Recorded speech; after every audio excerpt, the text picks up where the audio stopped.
జాతీయవాద జర్నలిజానికి అసలైన వేదిక నేషనలిస్ట్ హబ్ ని సబ్స్క్రైబ్ చేసుకోండి. నోటిఫికేషన్స్ కోసం బెల్ ఐకాన్ పై క్లిక్ చేయండి. నమస్తే, ప్రత్యేక చర్చా కార్యక్రమానికి స్వాగతం. ఈ మధ్య కాలంలో కాంగ్రెస్ పార్టీకి చెందినటువంటి సీనియర్ నేతలు చేస్తున్నటువంటి వ్యాఖ్యలు ఆ పార్టీకి తీవ్ర నష్టం కలిగిస్తున్నాయి అనేటువంటి విశ్లేషణలు పొలిటికల్ సర్కిల్స్లో మనకు వినిపిస్తున్నాయి. తాజాగా ఆ పార్టీ సీనియర్ నేత మణిశంకర్ అయ్యర్ చేసినటువంటి వ్యాఖ్యలు మరోసారి కాంగ్రెస్ పార్టీని ఇరకాటంలో పడేసినట్టుగా అయింది. మణిశంకర్ అయ్యర్ మాట్లాడినటువంటి మాట ఏంటంటే, పాకిస్తాన్ని మనం చిన్నచూపు చూడకూడదు, ఎందుకంటే పాకిస్తాన్ దగ్గర అణుబాంబులు ఉన్నాయి కాబట్టి మనం జాగ్రత్తగా ఉండాలి, వాళ్ళకి ఇవ్వాల్సినటువంటి గౌరవం ఇవ్వాలి అనేటువంటి మాటలు. అంటే పాకిస్తాన్పై సడన్గా ఎందుకు ప్రేమ పుట్టుకొచ్చింది? మణిశంకర్ అయ్యర్ ఇలాంటి కామెంట్స్ చేయడం అనేది ఇది మొదటిసారి కాదు, గతంలో కూడా అతను ఇలాంటి వ్యాఖ్యలు చేశారు. ఈ మధ్యనే రాహుల్ గాంధీ వ్యక్తిగత సలహాదారు, మెంటర్ అనొచ్చు, అలాగే ఓవర్సీస్ ఇన్ఛార్జ్ కూడా శామ్ పిట్రోడా కూడా ఇలాంటి మాటలు మాట్లాడి అతను రాజీనామా చేయాల్సినటువంటి పరిస్థితి వచ్చింది. ఇలాంటి వ్యాఖ్యలు కాంగ్రెస్ పార్టీ సీనియర్ నేతలు ఎందుకు చేస్తున్నారు? యాదృచ్ఛికంగా చేస్తున్నారా లేకపోతే వ్యూహాత్మకంగా చేస్తున్నారా? దీని యొక్క పరిణామాలు ఏ విధంగా ఉండబోతున్నాయి? ఈ అంశానికి సంబంధించి కాస్త విశ్లేషణ చేసేటువంటి ప్రయత్నం చేద్దాం. నాతో పాటు లైవ్లో జాయిన్ అవుతున్నారు సీనియర్ పాత్రికేయులు, రాజకీయ విశ్లేషకులు సురేష్ కొచ్చిటిల్ గారు. సురేష్ గారు నమస్తే. సురేష్ గారు, మనం ముందుగా మణిశంకర్ అయ్యర్ కామెంట్స్తో మొదలు పెడదాము. ఇతను ఇలాంటి కామెంట్స్ చేయడం అనేది, వివాదాస్పద వ్యాఖ్యలు చేయడం అనేది ఇది ఫస్ట్ టైం కాదు, గతంలో కూడా చేశారు. How do you look at these comments? ఇది లూజ్ క్యానన్స్ అంటారండి ఇంగ్లీష్లో. వేరు అంటే వీళ్ళు అసలు కంట్రోల్ చేయడానికి కాదు పార్టీతోనే. పార్టీలో ఉన్న స్పోక్స్ పర్సన్స్ ఏం మాట్లాడుతున్నా వాళ్ళకి తెలియదు. గైడ్, మెంటర్ అండ్ ఫిలాసఫర్ అని చెప్పుకున్న Rahul Gandhi guide, mentor and philosopher. Sam Pitroda కూడా ఎట్లా మాట్లాడుతున్నా మనం చూసాం. అది కాకుండా మళ్ళీ అధీర్ రంజన్ చౌదరి నిన్న ఇంకో స్టేట్మెంట్ చేశారు. ఈ పార్టీ ఏమైపోయిందంటే, పార్టీకి ఒక కొహెసివ్ యూనిట్ లేదు. ఈ మణిశంకర్ అయ్యర్ ఫస్ట్ టైం కాదు కదా, మనం చూసాం. ఏఐసిసిలో మోదీ గారు కావాలంటే ఛాయ్ అమ్ముకోవచ్చు, ఏఐసిసి కాన్ఫరెన్స్లో ప్రధానమంత్రి అయితే కాలేడని చెప్పారు. దాంతో ఛాయ్పై చర్చ వచ్చేసింది ఇమీడియట్గా. ఇది అదే పరిస్థితిలో పాకిస్తాన్ దగ్గర అణుబాంబు ఉందని ఎవరికి తెలియదు, తెలుసు. ఏ కంట్రీ ఇంక్లూడింగ్ నార్త్ కొరియా వాళ్ళ దగ్గర అణుబాంబు ఉంటే, న్యూక్లియర్ బాంబ్ ఉంటే కూడా వాళ్ళు యూజ్ చేయరు. Nuclear bomb is only a deterrence. అంటే మా దగ్గర ఇది ఉంది చూసుకోండి అని చెప్తారు, అంతేగాని దాన్ని వాడతామని ఎవరు చెప్పరు. హిరోషిమా, నాగాసాకి తర్వాత nowhere in the world as an atomic bomb being used. వాళ్ళకి తెలుసు దాని కాన్సిక్వెన్సెస్ ఏముందని తెలుసుకోవడం చాలా క్లియర్. మణిశంకర్ అయ్యర్ అంటే ఈయన ఎప్పుడు పాకిస్తాన్లో కనిపిస్తాడు మీకు. ఎవ్రీ 6 months ఒకసారి పాకిస్తాన్లో ఉంటాడు. న్యాచురల్లీ వాళ్ళు ఇస్తున్న డబ్బుల మీద బతుకుతున్నాడు. ఇట్లాంటి వ్యాఖ్యలు చేస్తూనే ఉంటాడు. మనం పాకిస్తాన్తో ఎందుకు మాట్లాడాలి? ఫస్ట్ క్వశ్చన్ అడగాల్సింది మణిశంకర్ అయ్యర్ దగ్గర, మనం పాకిస్తాన్ దగ్గర ఎందుకు మాట్లాడాలి? మన దేశంలో వాళ్ళు ఈ ఉగ్రవాదులు పంపించి కశ్మీర్, స్పెషల్ జమ్మూ కాశ్మీర్లో అక్కడున్న మన సెక్యూరిటీ ఫోర్సెస్ మీద దాడి చేస్తుంటారు. అక్కడున్న బయట స్టేట్ నుంచి వచ్చిన వాళ్ళ మీద దాడి చేస్తున్నారు, చంపేస్తున్నారు వాళ్ళు. అట్లాంటి పరిస్థితుల్లో మనం పాకిస్తాన్ దగ్గర ఎందుకు మాట్లాడాలి? వాళ్ళ దగ్గర న్యూక్లియర్ బాంబు ఉందని చెప్పి మాట్లాడాలంటే రేపు యుఎస్, నార్త్ కొరియా ఇద్దరు కలిసి మాట్లాడవచ్చు, అది కూడా జరగవచ్చు. సురేష్ గారు, అయితే మీరు అన్నట్టుగా పాకిస్తాన్ అప్పుడప్పుడు ఫ్రీక్వెంట్గా అతను వెళ్తూ ఉంటాడు, అక్కడి నుంచి అతనికి ముడుపులు అందుతున్నాయి అనేది మీరు చెప్పినటువంటి మాట. అదే నిజమైతే ఎందుకు అతని మీద దేశద్రోహం కేసు ఎందుకు పెట్టకూడదు? అలాంటి అంటే సాలిడ్ ఎవిడెన్స్ లేకనా, లేకపోతే what is going on? Evidence తోని కాదండి ఇది. ఎట్లా అయిపోతుందంటే, రేపు మణిశంకర్ అయ్యర్ దగ్గర అడగండి, మీరు ఇట్లా మాటలు చెప్పారంటే చెప్పలేదంటాడు. బికాస్ దీంట్లో 2 కేసులు పెట్టొచ్చు, ఒకటి సెడిషన్ పెట్టొచ్చు, ఒకటి ట్రీజన్ పెట్టొచ్చు. అంటే మన దేశంకి వ్యతిరేకంగా ఒక ఎనిమీ స్టేట్ తో పనిచేస్తున్న మనుషులు చాలా మంది ఉన్నారు, దాంట్లో వీని కూడా పెట్టొచ్చు. కానీ దాంతో మణిశంకర్ అయ్యర్ నోబడి, వాళ్ళ పార్టీలోనే ఆయన సీరియస్ గా తీసుకోరు. అట్లాంటి మనిషికి మనం పబ్లిసిటీ ఎందుకు ఇవ్వాలి? ఇట్లాంటి న్యూస్ మీడియాలో 2 రోజులు ఉంటుంది, మనలాంటి వాళ్ళు డిబేట్ చేస్తారు అంతే. కానీ ఎవరు పట్టించుకోరు. ప్రజలకి ఎవరికి ఇంట్రెస్ట్ లేదు దీంట్లో, అస్సలు ఇంట్రెస్ట్ లేదు. సో ఇట్లాంటి మనుషులు మనం ఎందుకు సీరియస్ గా తీసుకోవాలి? మణిశంకర్ అయ్యర్ మాట్లాడేది ఏంటి? దీనికన్నా ముందు ఫరూక్ అబ్దుల్లా చెప్పాడు 2 రోజుల ముందు ఇదే మాట, సేమ్ సెంటెన్స్. అంటే వీళ్ళ ఒక ఫిలాసఫీ, కాంగ్రెస్ పార్టీ వాళ్ళ India alliance, so called India alliance philosophy ఏంటంటే, భారతదేశం వీక్ గా ఉండాలి, స్ట్రాంగ్ గా కనిపించకూడదు. పాకిస్తాన్ లాంటి దేశంతో కూడా మనం పవర్ఫుల్ లేకుండా మనం వీక్ గా యాక్ట్ చేయాలి, మనం వాళ్ళ కాళ్ళ మీద పడాలి, వాళ్ళతో నమస్తే చేపియాలి, మనం చేయాలి, వాళ్ళని రండి మీతో మాట్లాడాలని చెప్పి తీసుకొచ్చి వాళ్ళని కూర్చోబెట్టాలి భారతదేశంలో. ఎందుకండి? వీఆర్ అ పవర్ఫుల్ నేషన్, అందరికీ తెలుసు. లోకంలో ఒక్క కంట్రీ కూడా లేదు భారతదేశాన్ని రెస్పెక్ట్ చేయలేదు. పాకిస్తాన్ ఇట్లా ఏ పరిస్థితుల్లో మన అందరికీ తెలుసు. డబ్బులు లేవు, తినడానికి తిండి లేదు, ఆటా కోసం కొట్టుకుంటున్నారు. అట్లాంటి పరిస్థితుల్లో IMF దగ్గర లోన్ తీసుకొని బతుకుతున్నారు వాళ్ళు. ఇట్లాంటి ఒక దేశంతో మనం ఎందుకండి ఇట్లాంటి విధానం చేయాలి? దానికోసం ఒకటే కాదు, మనం చూస్తున్నాం. ఒకటివైపు ఇంకో వైపు మన చైనాతో మాట్లాడాలి. చైనా మీతో మీరు ఎందుకు కొట్లాడబెట్టుకుంటున్నారు? ఇది కూడా ఇంకో ప్రశ్న వస్తుంది. గల్వాన్ చూడండి, చైనా వాళ్ళు వచ్చి మన దాంట్లో కూర్చొని 38,000 స్క్వేర్ కిలోమీటర్లు చైనాకి ఓపెన్ గా ఇచ్చిన మనిషి జవహర్ లాల్ నెహ్రూ, మనందరికి తెలుసు. ఇప్పుడు అక్సా ఇచ్చింది అంటారు లదాఖ్ లో. మొన్న నేను వెళ్ళాను లదాఖ్ లో, 4 రోజులు ఉన్నాను అక్కడ.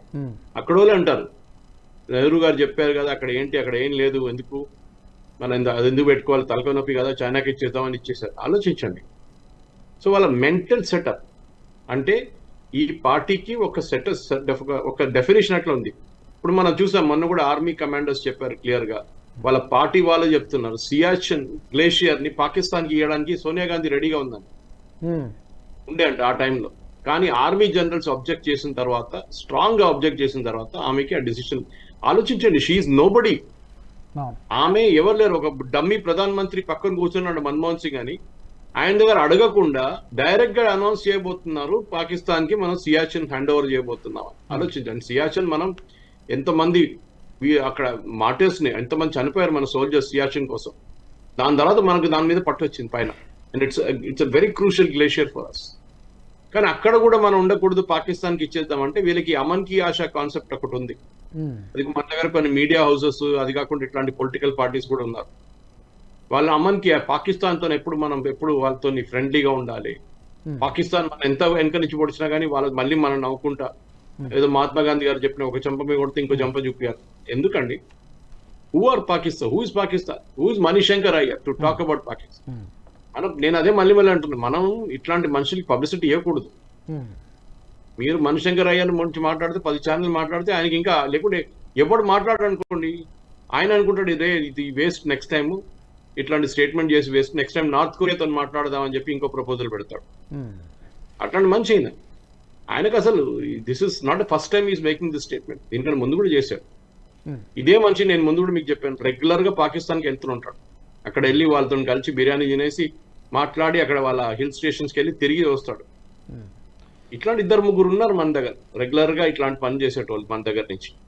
ఏమనంటే పాకిస్తాన్ చాలా పవర్ఫుల్ నేషన్, పాకిస్తాన్ దగ్గర న్యూక్లియర్ బాంబ్ అనేది ఏంటండి? ఇది దీపావళి పటాకాలు అది కాల్చడానికి. మన భారతదేశం మీద ఒక న్యూక్లియర్ బాంబ్ తీసి బయటకు తీయమని చెప్పండి వాళ్ళ కహుటా నుంచి, తెలిసిపోతుంది నెక్స్ట్ డే ఏమైతుంది అనేది. పాకిస్తాన్ దేశమే ఉండదు మళ్ళీ. సో అందరికీ తెలుసు. సో మనం ఏ పాయింట్ మీద నెగోషియేట్ చేయాలి, ఎందుకు నెగోషియేట్ చేయాలి? ఏం మీరు పాకిస్తాన్ ప్లీజ్ టెర్రరిస్ట్ పంపించకండి ఇండియాకి, ఇంకొక 26/11 చేయకండి అని చెప్పాలన్నా వీళ్ళకి? నాకు అదే అర్థం కాదు. మన దేశం ఇప్పుడు ఆలోచించండి రాజు గారు, లాస్ట్ 10 సంవత్సరాల్లో మీరు జమ్మూ కాశ్మీర్ పక్కన పెడితే, నార్త్ ఈస్ట్ లో కొన్ని ఏరియాస్ పక్కన పెడితే, భారతదేశంలో ఎక్కడైనా మేజర్ ఏదైనా టెర్రరిస్ట్ అటాక్ జరిగిందండి? అదే టైంలో మనం యూపీఏ హయాంలో యూపీఏ 1 and 2లో మనం చూసాం ఎన్నో టెర్రరిస్ట్ అటాక్స్ జరిగినాయి, ఇంక్లూడింగ్ 26 ఇక్కడ మన హైదరాబాద్ లో గోకుల్ చాట్ కానీ, లుమిని పార్క్ కానీ, మక్కా మస్జిద్ కానీ. అక్కడ కూడా నెరేటివ్ చూడండి చేంజ్ చేశారు.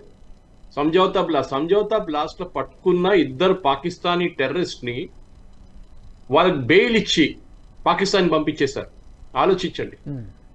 దే అడ్మిటెడ్ ఇన్ కోర్ట్, మేమే పెట్టాం బాంబ్ అక్కడ. అది కాకుండా వాళ్ళ టెర్రరిస్ట్ గ్రూప్ అడ్మిట్ చేశారు, మేమే చేసామని చెప్పి. కాదు RSS వాళ్ళు చేపించారు, ఇది హిందూ సంఘటనలు చేపించారని చెప్పి కాన్స్పిరసీ థియరీ తీసుకొచ్చారు. మనం చూసాం 26/11 కన్నా ముందు ఇదే సేమ్ దిగ్విజయ్ సింగ్ లాంటి వాళ్ళు ఒక పుస్తకం తీసుకొచ్చారు 26/11 కాగానే, 26/11 RSS కి సాజిష్ అని చెప్పి. ఆలోచించండి. అంటే వీళ్ళు ముందే డిసైడ్ చేసుకున్నారు, ఒక బుక్ ప్రింట్ చేయాలంటే మీకు టైం పడుతుంది, 1 నెల అయినా పడుతుంది. అటాక్ కాగానే 1 వారం లోపల ఈ బుక్ రిలీజ్ చేస్తున్నారు. లక్కీగా అజ్మల్ కసబ్ దొరికాడు, లేకుంటే ఇది మొత్తం మన హిందూ సంఘటన తల మీద వేసేస్తుండే వీళ్ళు, ఈ కాంగ్రెస్ వాళ్ళు. హేమంత్ కర్కర్ని చంపిన ఇప్పుడు ఒక అంటున్నాడు అది RSS వాళ్ళు చంపారు, హిందూ పోలీస్ ఆఫీసర్ చంపాడండి. ఎందుకండి అసలు వీళ్ళకి ప్రాబ్లం ఏంటి? కాంగ్రెస్ మనకు తెలుసు కాంగ్రెస్ వాళ్ళకి దేశ స్నేహం లేదు. వాళ్ళు పాలకోట్ జరిగిన ప్రూఫ్ అడిగాడు రాహుల్ గాంధీ. మీరు ఎప్పుడైనా చూసారండి ఏదైనా దేశంలో? ఇప్పుడు ఇజ్రాయెల్ అటాక్ చేస్తున్నారు, ఓకే, హమాస్ ని అటాక్ చేస్తున్నారు, లెబనాన్ అటాక్ చేస్తున్నారు. అది కాకుండా చాలా మంది యుద్ధాలు జరుగుతున్నాయి, రష్యా జరుగుతున్నాయి, యుక్రెయిన్ జరుగుతుంది. ఎవరైనా ప్రూఫ్ అడుగుతాండి, రష్యన్స్ వచ్చి మాకు తెలియాలి, మీరు ఎంతమందిని చెప్పారు, మాకు చూపియండి డెడ్ బాడీస్ అని చెప్తారు ఎవరైనా? రాహుల్ గాంధీ అన్నాడు అక్కడ ఏం లేవాలి, 2 చెట్లు పడ్డది అంతే అన్నాడు. ఆలోచించండి, ఆ డిఫెన్స్ ఆఫీసర్స్ మొరాల్ చూడండి. నేను లదాఖ్ వెళ్ళినప్పుడు అదే అంటున్నారు, of the record army officers అదే అంటున్నారు. మా మొరాల్ చూడండి, మేము ఇంత కష్టపడి -10 -15 degrees లో మేము ఈ బార్డర్ ఏరియాస్ అంతా కాపాడుకుంటున్నప్పుడు ఒక ఢిల్లీలో కూర్చొని, ఒక ఎయిర్ కండిషన్ రూమ్ లో కూర్చొని ఆర్మీ ఏం చేస్తున్నారు, చైనా వచ్చి మన దాంట్లో వచ్చి కూర్చున్నారు. ఎక్కడండి? మీ గ్రేట్ గ్రాండ్ ఫాదర్ దగ్గర అడగండి ఏం చేశాడు, ఎందుకు ఇచ్చాడు అక్సా ఇచ్చింది. ఆల్మోస్ట్ హర్యానా సైజ్కున్న స్టేట్ ఇచ్చేసాడు చైనాకి. ఇదే మళ్ళీ అంటున్నాను. సో పాకిస్తాన్తో ఉన్న ఈ ప్రేమ ఇప్పుడు కాదు, ముందు నుంచే ఉంది. నెహ్రూ అయితే చైనాతో ప్రేమ. అది కాకుండా మనం చూసాం, రాహుల్ గాంధీ MOU సైన్ చేస్తున్న చూడాం చైనా అథారిటీస్తో. దాంట్లో చైనీస్ ప్రెసిడెంట్ పక్కన నిలబడిన వాళ్ళ అమ్మగారు కూడా ఉన్నారు, రాహుల్ గాంధీ వాళ్ళ మదర్ కూడా. ఏం సైన్ చేశారండి? 300 కోట్లు చైనీస్ కమ్యూనిస్ట్ పార్టీ డొనేట్ చేశారు ఇండియన్ నేషనల్, అది రాజీవ్ గాంధీ ఫౌండేషన్ కి. ఏంటంటే రిసర్చ్ అంట, ఇండో చైనా సబ్జెక్ట్ మీద రీసెర్చ్ చేయడానికి 300 కోట్లు Chinese communist party Rajiv Gandhi foundation కి ఇచ్చారు. ఓపెన్ రికార్డ్, నేను చెప్పట్లు కాదు, ఇది RTIలో వచ్చిన మాట. ఇది బయట జస్టిఫై చేస్తున్నారు కాంగ్రెస్ వాళ్ళు. కరెక్ట్, మేము చైనా గురించి రీసెర్చ్ చేస్తున్నాం, దానికి మాకు డబ్బులు కావాలి, మాకు రీసెర్చర్స్ తీసుకురావాలి, వాళ్ళకి డబ్బులు ఇవ్వాల్సి వస్తుంది, వాళ్ళకి జీతం ఇవ్వాల్సి వస్తుంది. దానికోసం 300 కోట్లు తీసుకున్నారు. ఆలోచించండి, ఎనిమీ నేషన్ చైనా, వాళ్ళ దగ్గర వెళ్ళి డబ్బులు తీసుకుంటున్నాడు ఈ రాహుల్ గాంధీ వాళ్ళ మదర్ అందరు కలిసి. పిచ్చివాడి చేతిలో రాయి అనే సామెత ఏదో ఉంది, అలాగా పాకిస్తాన్ చేతిలో ఈ అణుబాంబులు ఉండడం అనేది, వాళ్ళు ఏదైనా చేయొచ్చు వాళ్ళకంటే మీరు అన్నట్టుగా ఆ సెన్స్ ఉంటుందని కూడా మనం ఆశించడం కష్టమే. ఒక విధంగా చెప్పాలంటే కొంతమంది మనకంటే కూడా, భారత్ కంటే కూడా పాకిస్తాన్ దగ్గర ఎక్కువ అణుబాంబులు ఉన్నాయని చెప్తారు. ఒకవేళ అలాంటి సాహసం చేస్తుందా? ఈ అనుభవం అంటే ఒకటి ఉన్నా 100 ఉన్నా ఒకటే అండి, ఇంపాక్ట్ అంతే ఉంటుంది. ఇంపాక్ట్ అంతే ఉంటుంది. మీరు 100 బాంబులు యూజ్ చేయక్కర్లేదు, ఒకటి యూజ్ చేస్తే చాలు, దాన్ని ఎన్ని కిలోటన్ ఎన్ని TNT దాని పవర్ ఉంటుంది, దాని మీద ఉంటుంది అనమాట. అది కాకుండా మనం ఇప్పుడు చూస్తున్నాం ఈ రష్యా యుక్రెయిన్ వార్లో మనం చూస్తే ఏంటంటే డ్రోన్స్ యూజ్ చేసి చాలా మటుకు అటాక్స్ చేస్తున్నారు, మిసైల్స్ యూజ్ చేసి అటాక్ చేస్తున్నారు. అనుభవం అక్కర్లేదు మనకి, ఇట్లాంటి పని చేస్తేనే చాలు మనకి, ఇదే చూసుకుంటారు వాళ్ళు. సో మన బాలాకోట్లు అటాక్ చేసినప్పుడు కూడా మన ఇజ్రాయిల్ దగ్గర తీసుకున్న మిసైల్స్ యూజ్ చేశాము. అదేంటంటే బంకర్ బస్టింగ్ బాంబ్ అంట, అంటే వాళ్ళు రూఫ్ లో ఒక హోల్ చేసేసి లోపలికి వెళ్ళి ఆ బిల్డింగ్ లోపల మొత్తం అందరినీ ఖతం చేసేస్తారు, బయట నుంచి పేల్చడం కాదు. సో టెక్నాలజీ వార్లో చాలా మటుకు మారింది. పాకిస్తాన్ దగ్గర 100 బాంబులు ఉన్నా, 200 న్యూక్లియర్ బాంబులు మనకు తెలియక, మనకు అసలు దాంతో సంబంధమే లేదు. ఒక బాంబు చాలు, మన అక్కడ కొట్టినా వాళ్ళు ఇక్కడ కొట్టినా కానీ. సో ఈ బ్లాక్ మెయిల్ కి ముందు కూడా ఒక లెసన్ ఉంది. ముందు ఇజ్రాయెల్ వాళ్ళు ఈ పాకిస్తాన్ AK ఖాన్ అని వీళ్ళది ఒక ఫాదర్ ఆఫ్ అటామిక్ బాంబ్ ఉండే, మన దగ్గర కలాం గారు ఉన్న దానికన్నా ముందు ఉన్న సారాభాయ్ గారు వీళ్ళు ఉన్న అందరు ఉన్న దాని ప్రకారం వాళ్ళ దగ్గర కూడా ఒక AK ఖాన్ అని చెప్పి యూరోప్లో వెళ్ళి కాపీ చేసుకొని డిజైన్ దొంగతనం చేసుకొని తీసుకొచ్చి దాని తర్వాత చైనా నుంచి నార్త్ కొరియా నుంచి పార్ట్స్ తెప్పించుకొని బాంబు తయారు చేశాడు. ఈ AK ఖాన్ తయారు చేసిన న్యూక్లియర్ ఫెసిలిటీ ఖౌటా పాకిస్తాన్ లో, దాన్ని పేల్చడానికి, దాన్ని హిట్ చేయడానికి ఇజ్రాయెల్ రెడీగా ఉన్నప్పుడు, ఇది కాంగ్రెస్ హయాంలో జరిగింది. ఇజ్రాయెల్ రెడీగా ఉన్నప్పుడు ఇజ్రాయెల్ ఏం చెప్పారంటే, అది కొట్టిన తర్వాత మీ టెరిటరీలో ఎంటర్ చేయాల్సి వస్తుంది, ఎందుకంటే ఆ ఎయిర్క్రాఫ్ట్ అంత స్పీడ్ లో వస్తుంది, మా ఎయిర్ ఫోర్స్ ప్లేన్స్, అది 5, 10, 15 ఉండొచ్చు. అది వచ్చి కొడతారు, కొట్టిన తర్వాత మీ టెరిటరీలో ఎంటర్ అయిన తర్వాత మాకు పర్మిషన్ ఇవ్వండి, మీ టెరిటరీ లోపల నుంచి బయటకు వచ్చేస్తాం, కానీ ఒక 10-15 నిమిషాలు ఇండియన్ టెరిటరీ లోపల ఉంటాం మేమని చెప్పారు ఇజ్రాయలీ వాళ్ళు. దాంతో పాకిస్తాన్ కంప్లీట్ న్యూక్లియర్ ఫినిష్ అయిపోతుండే. కానీ మన దగ్గర ఉన్న గవర్నమెంట్, కాంగ్రెస్ గవర్నమెంట్ అప్పుడు అన్నారు, కాదు మేము పర్మిషన్ ఇవ్వలేము, మాకు పాకిస్తాన్తో ఏ గొడవ లేదు, మీకు పాకిస్తాన్తో గొడవ ఉండొచ్చు. ఆలోచించండి, ఆ రోజు కొడితే, ఇజ్రాయలీ వాళ్ళు కొడితే మన పాకిస్తాన్ అసలు వాళ్ళ దగ్గర వెపన్స్ ఉండకపోయాయి, వెపన్స్ అంటే ఏముండదు. ఇప్పుడు కూడా చూసాం, మొన్న పాకిస్తాన్ కి వచ్చే 3 ఆర్గనైజేషన్స్ మన ఇండియన్ పోర్ట్ లో పట్టుకున్నారు, ముంబై పోర్ట్ లో. అక్కడ చైనా నుంచి వస్తున్న మిసైల్ పార్ట్స్ తీసుకెళ్తున్నారు పాకిస్తాన్కి. అది ఎందుకు అక్కడ వచ్చిందో మనం ముంబై పోర్ట్ లో అర్థం కావట్లేదు. దాని తర్వాత next week US government 3 organizations ని బ్యాన్ చేశారు, పాకిస్తాన్ కి న్యూక్లియర్ వెపన్స్ సప్లై చేస్తున్నారు, మిసైల్ పార్ట్స్ సప్లై చేస్తున్నారండి. These are all interlinked Raju గారు, ఇది ఇండిపెండెంట్ గా చూడకూడదు, ఇదన్నీ ఇంటర్లింక్ గా ఉంది. సో ఈ ఒకవైపు మణిశంకర్ అయ్యర్ లాంటి వాళ్ళు, ఫరూక్ అబ్దుల్లా లాంటి ఫరూక్ అబ్దుల్లా అదే చెప్పినాడు. ముఫ్తీ మొహమ్మద్ వాళ్ళ కూతురు ఆమె ఏమన్నది, మెహబూబా ముఫ్తీ, మనం పాకిస్తాన్తో మాట్లాడకపోతే అంతే ఇక్కడ మొత్తం రక్తం ఉంటది జమ్మూ కాశ్మీర్. ఏమైందండి? ఏం కాలేదు కదా. ఆర్టికల్ 370 పోతే మేము చూసుకుంటాం. ఇప్పుడు ఎట్లా అయిపోయిందంటే ఒక్క అటాక్ మొన్న కూడా చూసాం మనం, ఎయిర్ ఫోర్స్ ఒక కాన్వాయ్ మీద అటాక్ చేశారు, ఒక ఎయిర్ ఫోర్స్ జవాన్ చనిపోయారు. సో అట్లాంటి అటాక్స్ కూడా ఇప్పుడు కూడా దడుస్తున్నాయి, కానీ తక్కువ, చాలా తక్కువైనాయి. రాహుల్ గాంధీ డిమానిటైజేషన్ ఎందుకు క్రిటిసైజ్ చేస్తున్నాడు? డిమానిటైజేషన్ తోని రాళ్ళు విసరడం బంద్ అయిపోయింది కాశ్మీర్ వ్యాలీలో. బంద్ అయిందండి. ఇప్పుడు చూస్తున్నారు ఎక్కడైనా రాళ్ళు విసురుతున్న కేసులు అది. So Rahul Gandhi is upset because of demonetization. ఎందుకంటే వీళ్ళ బిజినెస్ అదే ఉండే, ఈ రాళ్ళు విసరడానికి వాళ్ళ పూర్వలకి 500 రూపాయలు ఇవ్వడం, ఆ దొంగ నోట్లు అది కూడా. ఇది చెప్పుకుంటా పోతే పెద్ద స్టోరీ రాజు గారు. అయితే సురేష్ గారు, పాకిస్తాన్ తోని ఫ్రెండ్లీ యాటిట్యూడ్ కోసం ఇట్లాంటి వాళ్ళని తయారు చేసి పెట్టారు కాంగ్రెస్.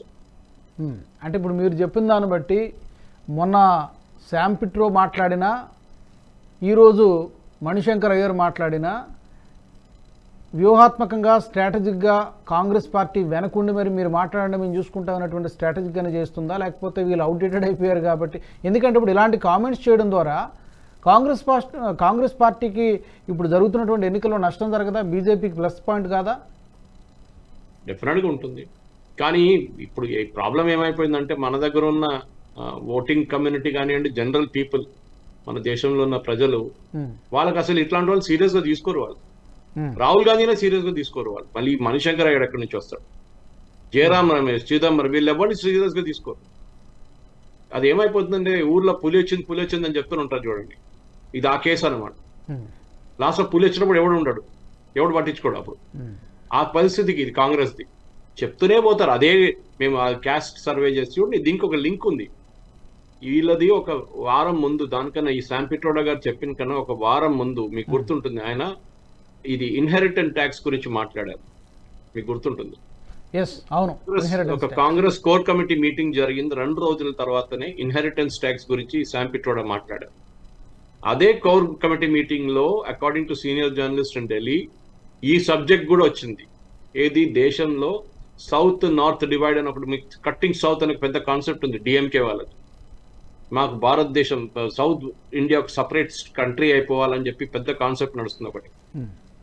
దాంట్లో వీళ్ళు కూడా ఉన్నారు, కాంగ్రెస్ వాళ్ళు. డిఎంకే కాదు, కాంగ్రెస్ వాళ్ళు కూడా ఉన్నారు. కేరళలో కూడా నడుస్తుంది అది, కట్టింగ్ సౌత్. మాకు నార్త్ ఇండియా, మేము 100 రూపాయలు ఇస్తే మాకు 9 రూపాయలు వస్తున్నాయి, మాకు నార్త్ ఇండియన్స్ వాళ్ళు డబ్బులన్నీ తీసుకెళ్ళిపోతున్నారు. ఇదే కాంగ్రెస్ వాళ్ళు యూపీలో చెప్పండి మాట, యూపీ వాళ్ళు మా డబ్బులంతా తీసుకుపోతున్నారు. యూపీ వాళ్ళు, బీహార్ వాళ్ళు, ఈ అస్సాం వాళ్ళు, ఒడియా వాళ్ళు వచ్చి మీ రియల్ ఎస్టేట్ మొత్తం వాళ్ళు నడిపిస్తున్నారండి, కన్స్ట్రక్షన్ ఇండస్ట్రీ. హైదరాబాద్ గా అన్ని ఎక్కడైనా చూడండి, వాళ్ళు లేకుంటే మీ ఇండస్ట్రీ బంద్ అయిపోతుంది, కన్స్ట్రక్షన్ ఇండస్ట్రీ. లక్షలాది మంది పనిచేస్తున్నారు అన్ని states. India is a country, India is union of states అని రాహుల్ గాంధీ చెప్పుకుంటాడు కదా. ఆ కాన్సెప్ట్, ఆ యూనియన్ ఆఫ్ స్టేట్స్ ని డివైడ్ చేయడానికి ఏంటి, వీడు నీగ్రో, వీడు ఆఫ్రికన్, అంటే వీడు అరబ్, వాడేమో వైట్, ఇదేమో చైనీస్, ఇట్లాంటి డివైడ్ చేయడం వీళ్ళ రూల్. ఇది కాంగ్రెస్ వాళ్ళది ముందు నుంచే ఉన్నది, కొత్తదేం కాదు. సో శామ్ పిట్రోడాని ఒక మాట మీద మెచ్చుకోవాలి రాజు. ఆయన చెప్పిన మాట నిజం. యాక్చువల్ వాళ్ళ దాంట్లో ఉన్న కాన్సెప్ట్ ఆయన ఎక్స్ప్లెయిన్ చేశాడు కాంగ్రెస్ ది. ఎందుకంటే ఈ think tank. Rahul Gandhi open గా ఇండైరెక్ట్ గా చెప్తున్నాడు. ఐఐటి క్వశ్చన్ పేపర్ సెట్ చేసేసే వాళ్ళందరూ, ఇప్పుడు చూసాం మన వీడియో నిన్న, IIT JEE question paper set చేసే వాళ్ళు అందరూ ఫార్వర్డ్ క్యాస్ట్ వాళ్ళు, దానికోసం ఎస్సీ ఎస్టీ వాళ్ళు అందరూ ఫెయిల్ అయిపోతున్నారు. ఆలోచించండి ఈయన. అండ్ కంపేర్ దేంతో చేస్తున్నాడు, అమెరికాలో ఉన్న SAT ఎగ్జామ్ తో కంపేర్ చేస్తున్నాడు. ఈ మనిషికి ఎవడు కాగితం మీద రాసిస్తున్నాడు అర్థం కావట్లేదు, ఏం రాసిస్తున్నాడు. ఆయనకు అసలు దిమాగే లేదు, ఆయనకి బుద్ధి లేదు. ఎవడో ఏదో చేతి రాస్తూ 10 సార్లు చెక్ చేయాలి కదా బ్యాక్గ్రౌండ్ ఏంట. ఐఐటి క్వశ్చన్ పేపర్ ఎవరు సెట్ చేస్తారు? ఐఐటీలో రిజర్వేషన్ సిస్టమ్ లేదా? ఎంతో మంది ఐఐటీలో చాలా మంచి మార్క్ వచ్చిన ఫార్వర్డ్ క్యాస్ట్ ఉన్న పిల్లలకి అడ్మిషన్ రాలేదు. అదే టైంలో ఎస్సీ ఎస్టీలో వచ్చిన చాలా మందికి వచ్చినాయి admissions. Correct, that is reservation policy, మనం దాన్ని అప్రిషియేట్ చేయాల్సింది. కానీ ఐఐటీలో క్వశ్చన్ పేపర్ సెట్ చేస్తూ, అది కాకుండా చెప్తున్నాడు అన్ని యూనియన్ మినిస్ట్రీలో, అన్ని మినిస్ట్రీస్లో చూస్తే ప్రిన్సిపల్ సెక్రటరీలు అందరూ ఫార్వర్డ్ క్యాస్ట్, 1, 2. అరే మీరు 2000 ఎప్పుడు తీసుకొచ్చారండి? 2019లో రిజర్వేషన్ సిస్టమ్ తీసుకొచ్చారు ప్రిన్సిపల్ సెక్రటరీ లెవెల్లో యూనియన్ గవర్నమెంట్ లో. అది ఎవరు తీసుకొచ్చారు? మోదీ గవర్నమెంట్ తీసుకొచ్చారు. దాని తర్వాత టైం పడుతుంది కదా. మీరున్న 70 సంవత్సరాలు 60 సంవత్సరాలు పెట్టుకుందాం, 70 సంవత్సరాలు 75 అవుతుంది, కానీ మనం 60 సంవత్సరాలు కాంగ్రెస్ పరిపాలన మీరేం చేశారు? మీరేం చేశారు? మీరు రూల్ ఎందుకు తీసుకురాలేదు? దట్ ఈవెన్ ఐఏఎస్ లో కూడా రిజర్వేషన్ తోనే వస్తారు ఐఏఎస్ లో చాలా మంది. దాని తర్వాత ఈవెన్ ప్రమోషన్ లో కూడా రిజర్వేషన్ ఇవ్వాలి. ఆలోచించండి. Okay, that is finally the union government call, మనం ఏం చెప్పలేము దాని గురించి. కానీ పదే పదే ఇదే మాట ప్రెస్ కాన్ఫరెన్స్ లో, మేము ఎక్స్రే చేయబోతున్నాం అంటే మీ లాకర్ మొత్తం ఎక్స్రే చేస్తాం, దాని లోపల ఏముంది, మూవబుల్ ఇమ్మూవబుల్ అసెట్స్ అన్ని మీరు డిక్లేర్ చేయాలి, మీ దగ్గర ఎంత. నిన్న కూడా చెప్పాడు, పేదోళ్ళందరినీ లక్షాధిపతులు చేసేస్తారంట. డబ్బులు ఎక్కడి నుంచి వస్తుందంటే మీ దగ్గర నా దగ్గర డబ్బులు గుంజుకుంటున్నాం. ఇది డీసెంట్రలైజ్, ఇది ఆయన చెప్పినట్టు ఇన్హెరిటెన్స్ ట్యాక్స్ అమెరికాలో అన్ని స్టేట్స్ లో ఉందన్నాడు. ఎవరు? శామ్ పిట్రోడా.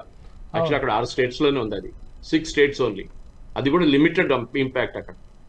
ఆలోచించండి. ఇట్లాంటి మణిశంకర్ అయ్యర్, జయరాం రమేష్, చిదంబరం, ఇట్లాంటి లూజ్ క్యానన్స్ ఈ పార్టీలో చాలా ఉన్నారు. అండ్ ఆఫ్ కోర్స్ వాళ్ళ లీడరే అన్నిటికంటే పెద్ద లూజ్ క్యానన్ రాహుల్ గాంధీ.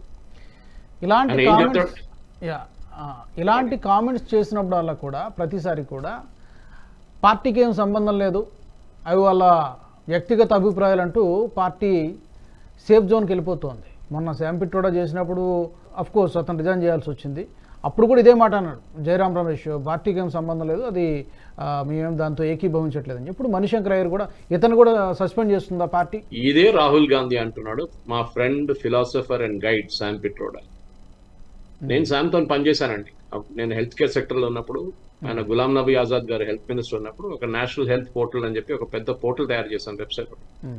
చాలా ఎగ్జాస్టివ్ వెబ్సైట్. దానికోసం ఆల్మోస్ట్ 1 సంవత్సరం పనిచేశాను. So I work very closely with Sam Pitroda.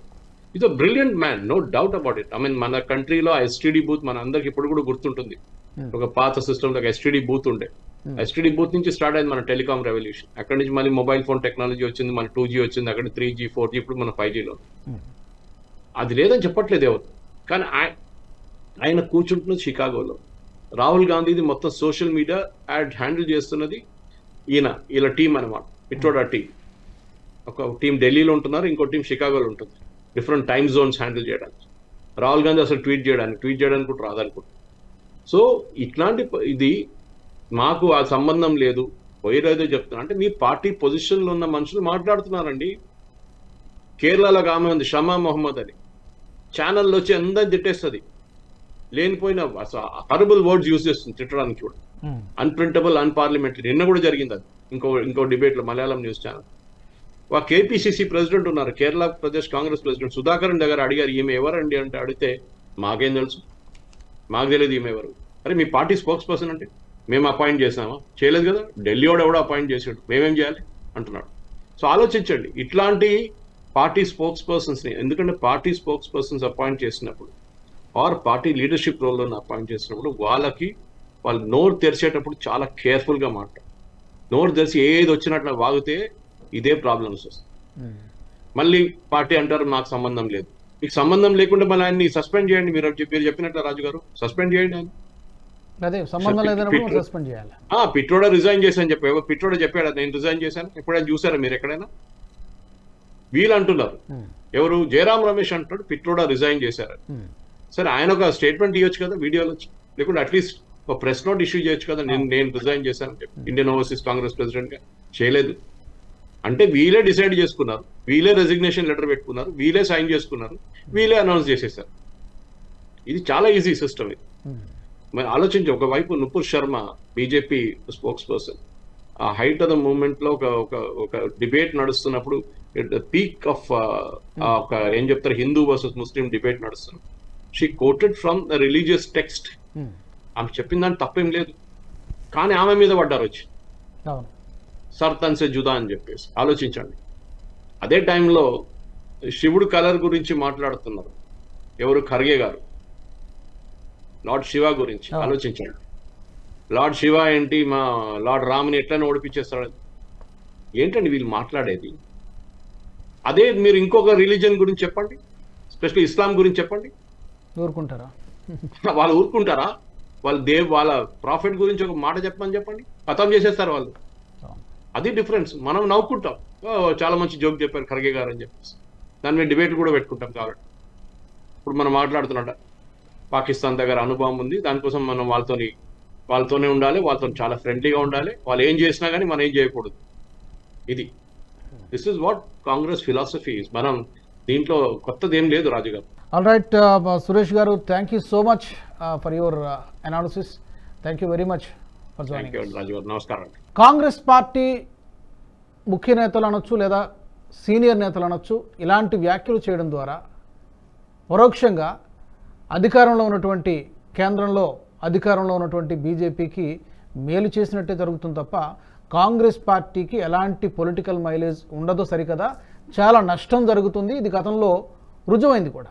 Manishankar Iyer గతంలో కూడా ఛాయ్వాలా అనేటువంటి మోదీ పైన ఎగతాళి చేసినటువంటి వ్యాఖ్యలు కావచ్చు, ఇంకా మరికొన్ని కామెంట్స్ కూడా వివాదాస్పద కామెంట్స్ చేసిన ప్రతిసారి కూడా అది కాంగ్రెస్కి బూమరాంగ్ అయింది, బీజేపీకి ప్లస్ పాయింట్ అయింది. ఈసారి కూడా ఈ వచ్చే ఎన్నికల్లో కూడా శామ్ పిట్రోడా చేసినటువంటి డ్యామేజ్ ఆల్రెడీ కొంత జరిగింది. అందుకే అతన్ని పార్టీ నుంచి తప్పించడం జరిగింది, అతను రిజైన్ చేశారు. ఇప్పుడు మణిశంకర్ అయ్యర్ విషయంలో కూడా డెఫినెట్గా ఇది పార్టీకి, కాంగ్రెస్ పార్టీకి తప్పకుండా నష్టమే జరుగుతుందనేటువంటిది రాజకీయ విశ్లేషకుల అభిప్రాయం.